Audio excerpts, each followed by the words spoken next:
Salut les cinéphiles, je suis vraiment heureuse de vous retrouver pour cette nouvelle saison de visite de lieux de tournage. Pour cette première vidéo de l'année, on a choisi The Grey Man, un film Netflix adapté d'une saga de romans de l'auteur Mark Greaney. Et ça a été réalisé par les frères Russo, dont j'adore les adaptations Marvel comme Civil War, Infinity War et bien sûr Endgame. Qui dit gros réalisateur dit forcément gros budget, et oui, effectivement c'est la plus grosse réalisation de la plateforme avec un budget de 200 millions de dollars et aussi un des tournages les plus ambitieux réalisés ici à Prague. Dans cette vidéo vous allez voir que Ryan Gosling n'a aucun sens de l'orientation, que Prague peut se faire passer pour n'importe quelle ville du monde, que les frères Russo peuvent prédire l'avenir d'une carrière. Mais avant tout, je vais vous montrer où se sont posées les fesses de l'Amérique. Si j'ai choisi d'ouvrir la vidéo ici à Vitkov, c'est parce que ce lieu de tournage est la plus grande supercherie du film. Si vous vous souvenez bien, c'est la scène de l'enterrement d'un ami de Fitzroy qui est censé se dérouler à Bakou, dans la capitale d'Azerbaïdjan. Pour nous faire croire qu'on est à Bakou, ils ont ajouté quelques éléments en fond. Donc ils ont ajouté simplement là-bas derrière les Flame Towers, les célèbres tours qu'on peut voir à Bakou. Mais si on regarde bien le paysage, on reconnaît largement les tours qui sont très caractéristiques de la ville de Prague. Mais il y avait peut-être une raison pour laquelle ils ont choisi ce lieu, parce que l'architecture de Bakou a été marquée par l'ère soviétique. Et derrière moi, c'est le mémorial du communisme. Et si vous vous demandez quel est cet homme qui monte ce cheval, donc sur cette statue, eh bien c'est un célèbre chef de guerre tchèque, il s'appelle Jan Žižka. Comme vous l'aurez remarqué, la ville de Prague permet d'illustrer de nombreuses villes européennes, et pas seulement, on peut aussi illustrer des villes du monde, comme pour le début du film. La scène du Songkran Water Festival a été tournée ici, au Futurama Business Park. J'avoue, on reconnaît vraiment pas le lieu. En même temps, ils ont fait des plans assez serrés, on voit Ryan Gosling assez proche, Anna de Armas qu'on voit aussi assez près, et les véhicules, et puis il y avait énormément de figurants, il y avait 800 personnes, donc imaginez ici dans cette allée 800 personnes avec des véhicules, parce qu'il y a aussi des voitures qui avancent jusqu'à ce bâtiment qui est l'entrée de cette, moi je dirais une boîte de nuit. Voilà, c'est un immeuble dans lequel a lieu la fête, où il y a un DJ, à manger, un restaurant. Et l'intérieur, par contre, n'a pas du tout été tourné ici. Tout a été tourné au studio Barrandov. Pour revenir aux figurants, ils ont cherché spécifiquement des personnes typées asiatiques, parce que ça se passe en Thaïlande. Et il y a une grande communauté de Vietnamiens à Prague, donc je pense que c'est ceux qu'on peut voir sur les différents plans. Mais si on ne reconnaît pas le lieu, comment on a fait pour trouver que ça a été tourné ici? Eh bien, il y avait deux façons. La première, c'est qu'il y a des articles de journaux évidemment qui parlent de ce gros tournage qui a eu lieu en 2021, si je ne me trompe pas. Et puis les fameux plans drone, il y en a deux, et ils permettent de voir la formation des bâtiments qui forment des sortes de U. On voit aussi cette longue allée qu'on reconnaît aussi rapidement à l'écran. Si on met pause, on la reconnaît quand même, et puis que l'allée est coupée par des passages. Autre chose qu'on reconnaît aussi, c'est des bassins. Sauf qu'il n'y en a que d'un côté, et avec des statues trop mignonnes qu'on ne revoit pas dans le film. Et ils ont du coup doublé en fait. On a double bassin des deux côtés en fait. C'est quand même ingénieux, on a l'impression d'être ailleurs au niveau des bâtiments modernes qu'on peut voir en Asie du Sud-Est finalement. Et comme il fait nuit, c'est des plans serrés. Il y a aussi un autre petit truc que j'ai remarqué, c'est les arbres le long de l'allée. Quand on voit les gens marcher, on voit qu'il y a des arbres en fait, et comme ils avaient filmé en plus en été, ben les arbres ils sont bien verts quoi. Au moment où on tourne cette vidéo, une équipe de tournage tchèque est en train de préparer un tournage qui a lieu sur les prochains jours, donc hier, aujourd'hui et demain, et du coup ils commencent à boucler la rue. Là pour le moment on peut encore circuler, mais ce sera plus le cas, on ne sait pas quand. À moins de rester toute la journée pour savoir. Il y a aussi la rue de l'autre côté. Et en fait, on a vu que c'était pour une série Amazon Prime, une série d'espionnage qui n'a pas encore de titre à ce jour, mais on sait qu'il y a Octavia Spencer qui joue un des rôles principaux dans cette série. Et autre détail qui ne fonctionne pas, mais qui est plutôt drôle, je trouve, c'est quand Ryan Gosling dans 6 vole un tuk-tuk à Bangkok et fait le trajet jusqu'à Chiang Mai, et en réalité le trajet fait plus de 600 km, ce qui est énorme je trouve quand même, en tuk-tuk, et la scène-là n'a pas été tournée à Prague, mais à quelques kilomètres en fait, dans un aérodrome, et c'est l'aérodrome de Milovice qui a servi pour d'autres films d'ailleurs aussi. Et nous voici à Vienne. Non, je plaisante, on est toujours à Prague. Ce qui est complètement dingue quand même, c'est pour illustrer la ville de Vienne, ils ont fait un plan drone de la gare de Prague qu'on reconnaît facilement quand même. Et ici, on est sur la place Likovo. Vous demandez peut-être ce que c'est le bâtiment derrière moi, peut-être un bâtiment administratif important ou encore un musée. Et ben non, c'est tout simplement une école primaire. D'ailleurs, au premier étage, depuis ici, moi j'arrive à voir, il y a des petits dessins d'enfants en fait sur les fenêtres. Si ça arrive à Vienne par la gare de Prague, on reconnaît bien les trains de Český dráhy et ils ont exprès collé un petit logo en allemand. Dans les autres plans, ils ont ajouté des bouts, des tours, en fait, des monuments viennois qui sont très célèbres en fait. Ils les ont ajoutés au paysage pour nous faire croire qu'on était à Vienne. Et il y a aussi un moment qui est intéressant, c'est quand il se rend chez ce photographe, celui qui va lui faire un faux passeport. On reconnaît le style de Hundertwasser. Et d'ailleurs, l'adresse dans le carnet, il y a écrit que c'est la maison de Hundertwasserhaus. Donc la Hundertwasserhaus, la maison de Hundertwasser, qui est un peintre que vous connaissez peut-être, un peintre célèbre de Vienne. Et c'est lui qui a eu l'idée de construire un quartier particulier, une maison où chaque habitant a une fenêtre. Et si vous avez visité ce lieu comme nous on l'a fait à Vienne, vous vous doutez bien que c'est pas du tout ça dans le film. On dirait que c'est une cour qui existe, qu'ils ont un peu décoré, mais en tout cas l'intérieur de l'appartement qui est très proche finalement du style quand même de Hundertwasser. Ça a été entièrement tourné en studio. J'avais envie de vous parler de la scène de l'hôpital qui se déroule à Prague, mais qui n'a pas été tournée à Prague. C'est un hôpital de studio à Los Angeles, mais ils ont tout de même fait l'effort de bien mettre des panneaux en tchèque. Et puis si vous regardez bien sur cette image, en arrière-plan, on peut reconnaître la forme du château de Prague éclairé. Cette fois-ci, on est vraiment à Prague pour cette séquence, plus précisément dans le quartier de Žižkov. Miranda et Sis se rendent chez une vieille amie dans un appartement dans ce quartier. Et les scènes extérieures ont vraiment été tournées ici, on reconnaît largement les lieux. Sauf les scènes intérieures, l'appartement n'existe pas, ça a été tourné entièrement au studio Barrandov. On peut voir qu'ils ont pas mal modifié l'immeuble, c'est dommage d'ailleurs qu'il n'y a pas cette fenêtre ronde. C'était quand même classe comme appart. Donc ils ont ajouté des éléments en réel au moment du tournage et après il y a eu encore des modifications en post-production. Il y a un petit truc qu'on comprend pas. Vous vous souvenez de la scène dans laquelle Sis s'échappe de l'appartement?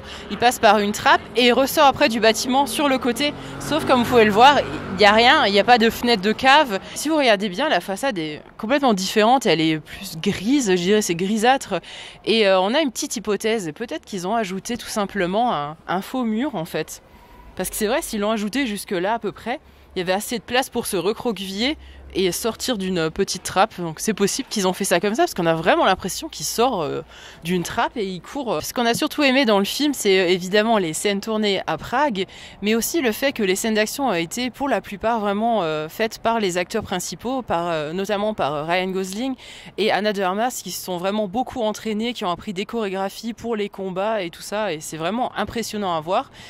Et si vous suivez un peu l'actualité du cinéma, vous savez peut-être que Ana de Armas va interpréter le rôle principal dans un spin-off de John Wick, Ballerina, qui a été tourné à Prague et à Budapest et qui doit sortir normalement enfin cette année, parce que c'est vrai qu'il a été repoussé de nombreuses fois déjà. Au moment où Miranda sonne à l'appartement, elle se tient bien ici, mais la façade, comme je l'ai dit, elle est complètement différente. Mais il y a quelque chose qu'on peut retrouver quand on regarde la caméra de surveillance pour voir qui a sonné.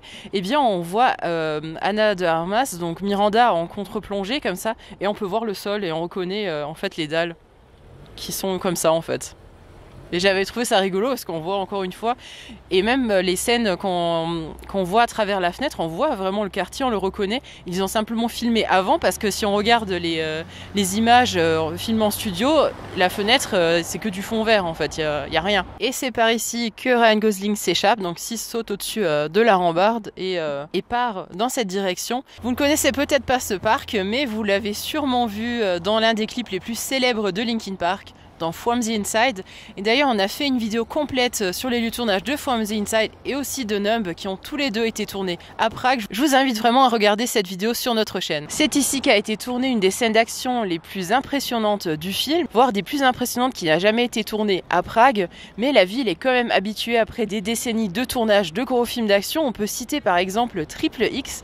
Il y a quand même une scène impressionnante au niveau du pont Charles. Si vous avez vu le film, vous vous rappelez peut-être cette fameuse scène de course-poursuite sur la Vltava. Et là ici on est sur la place Jan Palach avec le Rudolfinum juste derrière moi, et sur cette place ils ont mis une fausse place. Donc faut imaginer une scène qui surplombe en fait la place. On voit vraiment rien du tout finalement du lieu. On reconnaît que le gazon, le trottoir, les buissons, les statues ont disparu. L'entrée d'un parking souterrain aussi a disparu. La structure, c'est une fausse place qu'ils ont construite simplement. Alors au milieu, il y a, comme la plupart des places, une grande fontaine et des bancs tout autour. Et c'est sur l'un de ces bancs que Sis est menotté.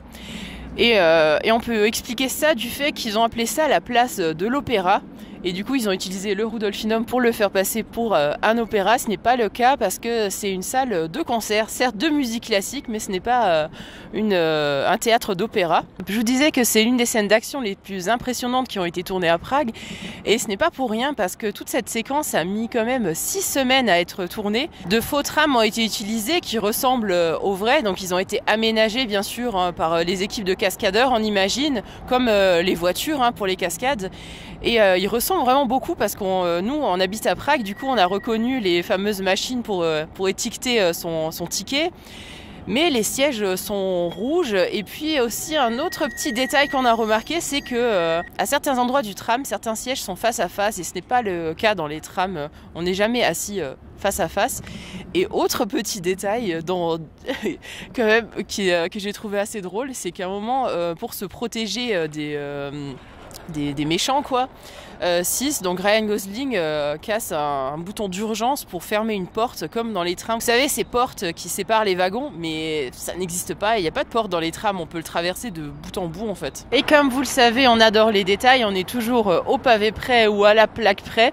Et on peut voir que dans le plan, la plaque de la place, donc Namiesti Jana Palacha, a été supprimée numériquement. Et on reconnaît aussi cette plaque commémorative pour Jan Palach, qui donne son nom à la place aussi, ce n'est pas la place de l'opéra comme je l'ai dit tout à l'heure. Pour la petite parenthèse histoire, Jan Palach est un étudiant qui s'est immolé en 1969 pour protester face à l'invasion des Russes. Et encore une fois, géographiquement, eh bien, ça colle pas du tout. Le fameux quartier où il y a l'explosion à la fenêtre, eh bien, il est à 3 km d'ici et pas du tout dans cette direction surtout. Du coup, ils ont quand même pensé à ajouter de la fumée noire là-bas au niveau de la tour. D'ailleurs, on reconnaît bien les toitures dans le plan, pour faire croire qu'il arrive depuis ce fameux quartier qui est pas du tout dans cette direction en plus, on ne le voit pas du tout depuis ici. Le Rudolfinum est un des monuments les plus emblématiques de la ville de Prague et on a pu le voir dans de nombreux films.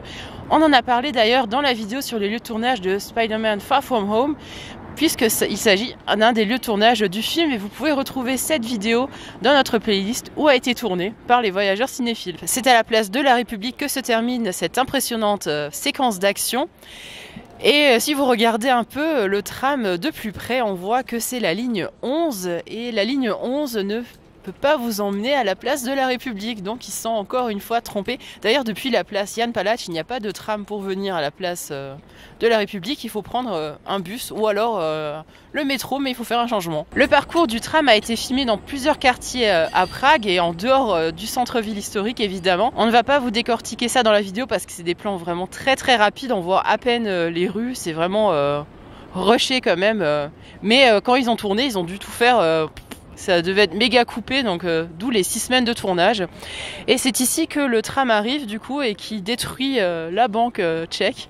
C'est drôle parce que ça a été fait bien sûr numériquement, mais il y a vraiment ces piliers comme dans le film qu'ils ont reproduits et qui se font arracher par le tram. C'est drôle parce que le bâtiment est exactement pareil, ils n'ont rien modifié, ils ont juste enlevé le nom de la banque, Unicredit Bank, mais on peut toujours lire le Bankovni Dum qui est toujours là dans le film. Et c'est à peu près dans cet angle que la séquence d'action se termine avec un gros plan sur Ryan Gosling et en arrière-plan la maison municipale de Prague.